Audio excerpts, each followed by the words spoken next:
Good day, everyone.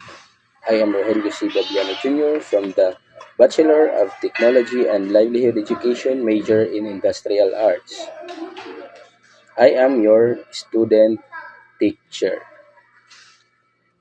Today, I will demonstrate the step-by-step procedure on how to test a resistor using an analog multitester to determine whether it is good or defective. Before we proceed to the step-by-step testing, uh, we we have to prepare first the material needed, which is the analog multi-tester and also the resistor to be tested. And now let us proceed to the first step, which is to decode of the resistor. So I have here a resistor that has color bands is orange, orange, and red, which is indicates 3,300 ohms, and the tolerance is gold, which is 5% plus minus. After decoding the color bands of the resistor, we will now proceed to the adjustment of multitester to the ohms function, and from the off we will put it to the 1k range because according to the color bands of the resistor, it is 3.3k ohms. After setting the range selector knob into the multitester ohmmeter function, we will now proceed to zero the meter. Short the two test probes together. Adjust the 0 ohm adjustment knob until the needle point exactly to 0 ohms on the scale.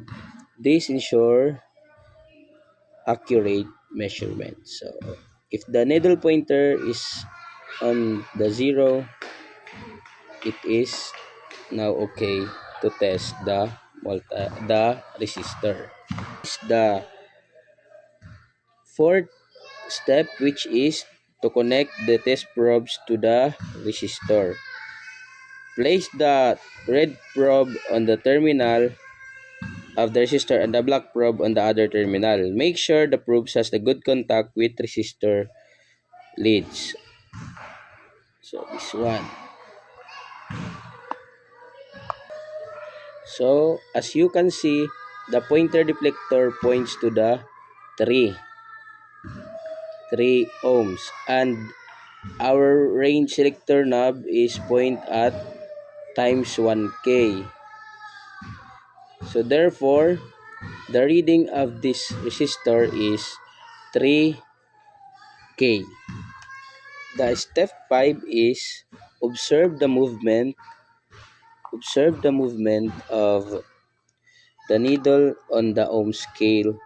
Multiply the reading by the selected range times 1 times 10 or times 100 to get the actual resistance. So we put the range knob into times 1k, and we have here a reading of 3 ohms, which is times 1k is 3k ohms. The last step is interpret the result. If the needle moves and show a resistant value close to the resistor rated value, the resistor is good. As you can see on the fifth step, the rated value of the resistor is 3k ohms, which is 3 ohms, and multiplied by times 1k equals to 3k ohms. And the color bands